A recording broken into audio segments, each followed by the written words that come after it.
La crainte n'est pas dans l'amour, mais l'amour parfait bannit la crainte. 1 Jean 4,18. Belshazzar fit un grand festin pour 1 millier de ses grands. Pendant qu'il buvait du vin, le roi ordonna à ses serviteurs d'apporter les vases d'or et d'argent que son père Nebuchadnezzar avait pris du temple de Jérusalem et transporta à Babylone. Ils commencèrent à boire du vin dans ces vases et à louer les dieux d'or, d'argent, d'airain, de fer, de bois et de pierre. À travers tous les âges, tous les hommes qui ont prospéré et ont atteint le sommet de la gloire ont blasphémé contre Dieu.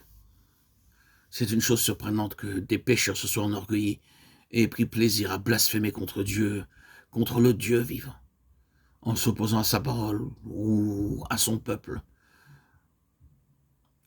Je vais vous donner un exemple. Malgré les nombreux points communs entre la Bible et le Coran, nous ne voyons pas beaucoup d'hindous parler mal des musulmans et du Coran. Mais ils blasphémeront contre Christ et la Bible. Alors qu'il buvait, le roi vit soudain une main à écrire des paroles sur le mur, des paroles incompréhensibles, car c'était une langue inconnue de lui. À cette vue, le roi fut rempli de crainte et ses genoux s'entrechoquèrent. Nous avons souvent vu des hommes riches, intelligents et puissants, occupant une haute position, trembler lorsqu'ils voient des choses mystérieuses et inexplicables. Seul le parfait amour venant de nos cœurs peut nous délivrer de toute crainte. Il n'y a pas de crainte dans l'amour. 1 Jean 4,18. Je t'aime d'un amour éternel, Jérémie 31,3. Seul l'amour de Dieu est parfait et invariable. Son amour est éternel. Bien que Dieu nous reprenne et nous éduque à cause de notre folie, son amour ne changera jamais. Dieu ne nous aime pas un peu, il nous aime dans toute sa plénitude.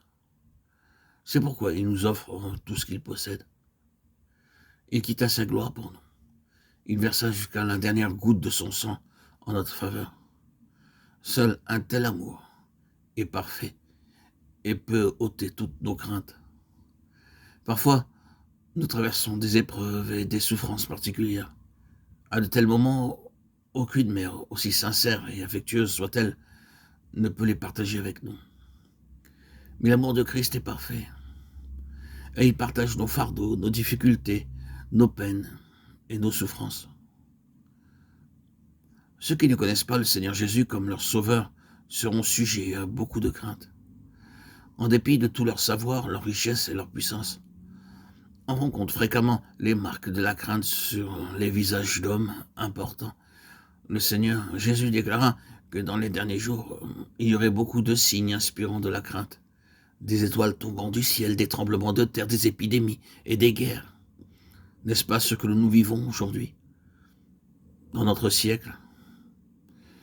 Alors, les cœurs des hommes tomberont en défaillance à cause de la crainte. Luc 21, 26. En ce temps-là, même le peuple de Dieu sera éprouvé. Mais le Seigneur le gardera de toute crainte.